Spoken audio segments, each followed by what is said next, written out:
Buka tafsir Ibnu Katsir. Apa kata Imam Ibnu Katsir? Idza quri'a fi amrin asirin, kalau dibacakan pada perkara yang sulit, illa yassarahullah, maka Allah memberikan kemudahan. Tawassul dengan amal soleh, ada hadisnya, ada tentang 3 orang terjebak di dalam gua. Masuk dia ke dalam gua, hujan rintik-rintik, tak mungkin melanjutkan perjalanan, maka bernaung di dalam gua.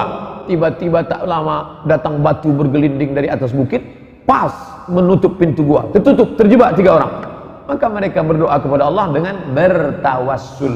Yang satu berdoa, ya Allah, berkat sedekahku, maka bukakanlah pintu gua ini. Terbuka pintu gua, tapi tak bisa mereka keluar. Yang satu lagi bertawassul, ya Allah, berkat aku berbakti kepada orang tuaku, bukakanlah pintu gua. Terbuka, belum bisa keluar. Yang satu lagi bertawassul, ya Allah, berkat barokah aku tak jadi berzina dengan sepupuku. Nah, jadi bisa bertawassul dengan sedekah, bisa bertawassul dengan bakti kepada orang tua, bisa bertawassul dengan tak jadi berzina, tak jadi mencuri. Ya Allah, aku tak jadi pacaran. Kata anak-anak muda ini, yang sudah terlanjur, cari amar lain. Berkat aku begini, berkat aku. Makanya orang sebelum berdoa itu baca Fatihah, ala hazniha wa kulli niyatin sholihah, al-Fatihah. Kenapa dia baca Fatihah? Dia bertawassul dengan bacaan Al-Fatihah. Ya ayyuhalladzina amanu taqullah, hai orang-orang beriman, takutlah kalian kepada Allah, wabtaghu ilaihil wasilah, carilah wasilah. Bukan mencari wasilah perantara antara aku dengan Allah, ada perantara Lata, Uzza, Manat, Hubal, Jibti, Taghut, Na'am. Bukan. Carilah perantara, maksudnya dengan amal soleh, barokat ini ya Allah. Tapi jangan kuat-kuat riya, sum'ah, mempertunjukkan amal kepada orang lain. Ini dalil-dalil. Jadi tidak ada aturan baku mesti beramal ini, tidak. Lalu dia kemudian memperbanyak solat malam. Baik, solat malamnya biasanya hanya 11 rakaat. 2 rakaat 1 salam, 2 rakaat 1 salam, 2 rakaat 1 salam, 2 rakaat 1 salam. Habis itu ditambahnya witir 3 rakaat, selesai. Tapi pada malam itu, karena malam khusus, dibuatnya sholat banyak-banyak. Iya, tak ada salahnya. Pokoknya kalau lebih dari 11 rakaat, bid'ah. Wa kullu bid'atin dhalalah, wa kullu dhalalatin finnar. Lebih dari 11 rakaat masuk neraka. Kalaulah 11 rakaat menjadi batasan, siapa yang melaksanakan lebih masuk neraka, maka masuk neraka lah sahabat Nabi yang disebut dalam kitab Musnad Ahmad bin Hanbal, yang dilaporkan kepada Nabi, ya Rasulullah, ya, ini ada kawanku. Kenapa dia? Dia sholat dari Isya sampai subuh. Sholat Isya sampai subuh, itu rakaatnya banyak sekali. Dari mana Ustaz tahu rakaatnya banyak? Karena ayatnya Qul huwallah. Itu menunjukkan ayatnya banyak. Kecuali Nabi, sahabat ini melapor, ya Rasulullah, ya, ada kawan saya. Kenapa dia? Dia sholat dari Isya sampai subuh. Ayatnya, rakaat pertama surat Yasin. Nah, itu kemungkinan tak sampai karena dia baca ayatnya panjang. Tapi ini dilaporkan, ya Rasulullah, sahabatku ada sholat dari Isya sampai subuh, ayatnya apa? Qul huwallah. Qul huwallah. Ini tak pernah dibuat Nabi. Maka sahabat ini heran, kenapa kawanku ini ayatnya Qul huwallah terus? Dilaporkannya kepada Nabi. Lalu apa kata Nabi? Dia anggap Nabi marah. Itu adalah perbuatan bid'ah. Aku tak pernah mengajarkan sholat Isya dari Isya sampai subuh. Aku tak pernah mengajarkan ayatnya Qul huwallah, Qul huwallah, Qul huwallah, Qul huwallah. Tapi dia terkejut. Ternyata Nabi menjawab. Apa kata Nabi?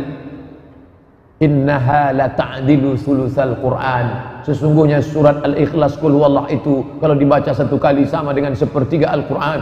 Apa yang ingin Nabi sampaikan? Sahabatmu yang membaca Qul huwallah itu sudah menghatamkan Al-Quran beberapa kali dalam sholatnya, seperti 1/3, 1/3, 1/3, 3 kali sama dengan sekhatam.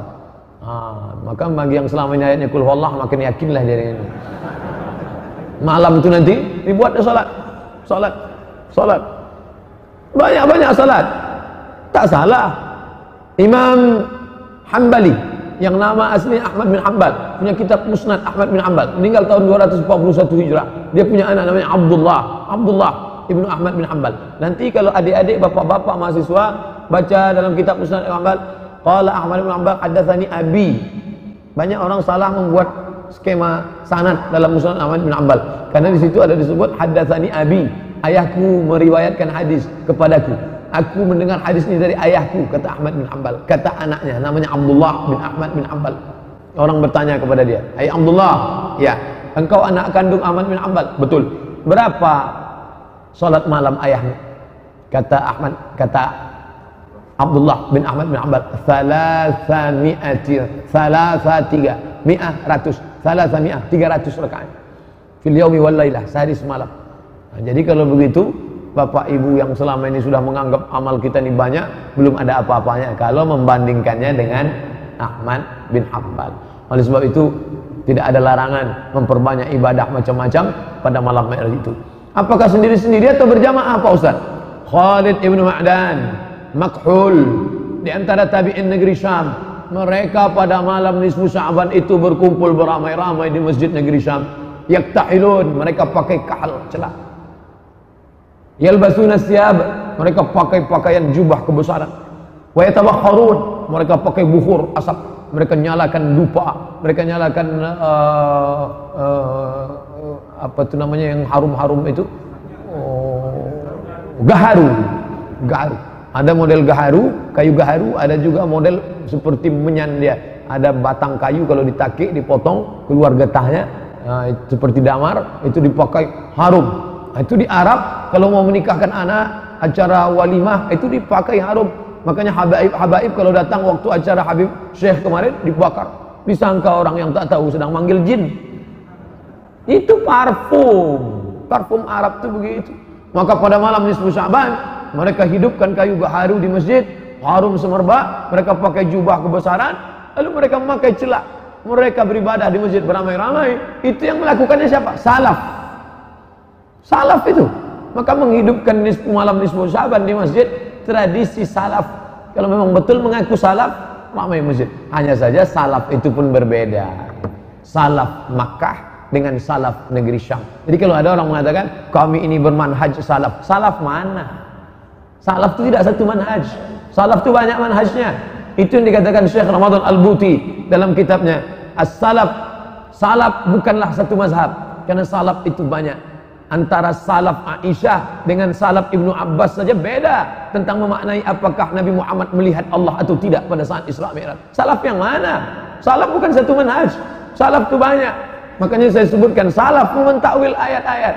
Maka takwil itu bukan manhaj khalaf, tapi salaf. Keliru orang yang mengatakan bahwa salaf itu satu manhaj. Karena salaf itu banyak manhaj. Ada manhaj sahabat ini, ada manhaj sahabat ini. Maka salaf yang ada di negeri Syam berbeda, mereka menghidupkan malam nisfu Sya'ban. Kenapa orang di Makkah tidak ramai-ramai di masjid? Kenapa orang di negeri Syam ramai-ramai datang ke masjid? Ternyata orang di Makkah tak perlu melakukan itu, karena Makkah pusat Islam, tetangga-tetangganya semuanya Islam. Tapi di negeri Syam mereka bertetangga dengan Romawi, mereka bertetangga dengan bekas-bekas peninggalan Persia yang masih lagi mengagungkan kemusyrikan. Maka perlu untuk menunjukkan show force. Pada malam itu mereka ramai-ramai sehingga orang kafir menengok, orang Islam ramai malam nisfu Sya'ban ini. Hati-hati dengan orang Islam, jangan macam-macam dengan mereka. Tengok mereka ramai itu. Jadi kalau nanti ada masjid yang malam nisfu Sya'ban ramai-ramai beribadah, maka itu termasuk dari tradisi salaf. Salaf itu 3 abad pertama. Khairul qurun qarni, sebaik-baik abad-abadku. Tsumma alladzina yalunahum, 1 abad sudah itu. Kemudian 1 abad sudah itu. Inilah salafus salih, salaf yang baik-baik. Adapun sesudah itu maka disebut dengan khalaf. Setelah nisfu Sya'ban ada hadis menyebut idzan tasafa Sya'ban fala tasumu. Kalau sudah lewat nisfu Sya'ban fala tasumu, jangan puasa lagi. Nanti ada ibu yang puasa tanggal 21 Sya'ban. Ibu kok enggak makan? Saya puasa. Apa ibu enggak tahu hadis ini? Idzan tasafa Sya'ban fala tasumu. Kalau sudah nisfu Sya'ban jangan puasa lagi.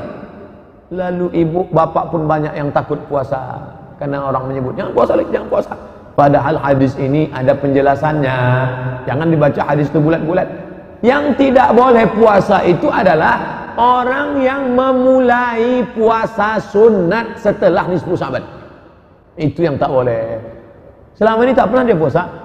Rajab tak ada puasa, 1, 2, 3, 4 ini dia tak ada puasa. Tiba-tiba setelah nisfu Sya'ban dimulainya puasa sunat. Itu tak boleh. Itulah makna hadis itu, idzan tasafa Sya'ban. Kalian yang tak pernah puasa sebelumnya, tiba-tiba setelah nisfu Sya'ban kalian mulai puasa sunat, fala tasumu, jangan. Tapi bagi orang yang melanjutkan puasa, ibu bapak memang biasa puasa Senin Kamis, kebetulan jatuh pada tanggal 21, jatuh pada tanggal 17, boleh. Atau dia biasa puasa Nabi Daud 1, 3, 5, 7, 9, 11, 13, 15, pas 17 puasa dia. Ente puasa ya? Iya. Fala tasumu. Aku boleh, ente yang tak boleh. Ente memang tak pernah puasa, sekarang baru mulai. Aku memang dari dulu puasa. Apa tak tahu kalian aku sering puasa? Ha? Itu pun tak boleh juga. Riya namanya. Idzan tasafa Sya'ban, yang dimaksud idzan tasafa kalau sudah lewat pertengahan, memulai puasa. Adapun melanjutkan yang sudah berselama ini boleh. Yang kedua, siapa yang boleh? Mengqadha. Mengqadha boleh. Diqadhanya pada tanggal 17, 18 boleh.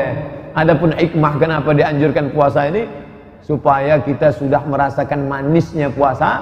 Beda antara orang yang mulai lomba lari, beda antara mulai orang yang lomba pemanasan mau masuk main bola dengan orang yang sudah lari-lari, maka main bolanya dia nyaman. Begitu juga dengan ibadah ini. Ada orang yang baru pemanasan, gelisah dia di awal Ramadan, tapi orang ini sudah merasakan manisnya puasa, sehingga manis Ramadan dia beda dengan manisnya Ramadan orang yang baru memulai. Kita ikuti saja sunnah-sunnah perbuatan Nabi ini, maka kita akan merasakan manisnya iman.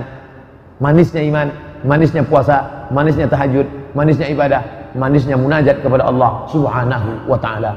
Poin terakhir tentang Sya'ban adalah bulan Sya'ban mengingatkan kita tentang pindah arah kiblat, jatuh pada bulan Sya'ban tahun kedua. Nabi sampai di Madinah Rabiul Awal, Rabiul Akhir, Jumadil Awal, Jumadil Akhir, Rajab, Sya'ban, Ramadan, Syawal, Zulqa'dah, Zulhijjah, Muharram, Safar, Rabiul Awal, Rabiul Akhir, Jumadil Awal, Jumadil Akhir, Rajab, Sya'ban. Jadi kalau ada yang mengatakan Nabi menghadap ke Baitul Maqdis 17 bulan, dia ngitungnya dari Rabiul Akhir. Nabi menghadap ke Baitul Maqdis 18 bulan, dia menghitungnya dari Rabiul Awal. 18 bulan menghadap ke Baitul Maqdis. Baitul Maqdis ke sana, Baitullah ke sana. Menghadap ke sana. Orang Yahudi ngejek, tengok tuh Muhammad menghadap ke Baitul Maqdis, tempat kita. Sampai akhirnya Nabi sholat menghadap ke langit. Belum. Apa kata Allah? Qad nara taqalluba wajhika fis sama. Kami lihat engkau menghadapkan wajah ke langit. Falanuwalliyannaka qiblatan tardaha. Kami akan menghadapkan wajahmu ke arah kiblat yang kau sukai. Akhirnya turunlah ayat, fawalli wajhaka syatral masjidil haram. Hadapkanlah wajahmu ke arah Masjidil Haram. Ayat itu turun pada waktu zuhur. Zuhur ayat itu turun di kota Madinah Al-Munawwarah. Orang Kuba baru berpindah arah kiblat subuh. Asar, maghrib, isya, subuhnya barulah orang yang ada di Kuba, sampai ayat itu disampaikan oleh sahabat ke Kuba, barulah mereka pindah arah kiblat ke arah Masjidil Haram. Itu terjadi pada bulan Sya'ban. Maka bulan Sya'ban mengingatkan kita tentang Al-Masjidil Aqsa. Masjidil Aqsa adalah Ka'bah tertua kita, kiblat tertua kita. Kita 18 bulan menghadap ke sana selama di kota Al-Madinah Al-Munawwarah, yang awalnya diperintahkan Allah untuk melunakkan hati orang Yahudi, tapi hati Yahudi ini keras, tak bisa menerima itu. Maka Allah balikkan arah kiblat. Tidak ada alasan orang Yahudi degil, padahal sudah dilunakkan dengan tengoklah Nabi Muhammad ini sama dengan Musa, Nabi Muhammad ini sama dengan Isa. Kenapa kalian menolak? Yang dibawa oleh Musa sama dengan yang dibawa oleh dia. Kenapa kalian menolak juga? Tidak ada alasan. Tapi dasar mereka ini orang yang paling sulit menerima kebenaran. Maka Allah tunjukkan keutamaan. Maka kita pun mengenang Al-Masjidil Aqsa. Adik-adik, mahasiswa, mahasiswi, bapak-bapak, ibu-ibu, buat wallpaper laptop Masjidil Aqsa. Buat gambar HP Masjidil Aqsa.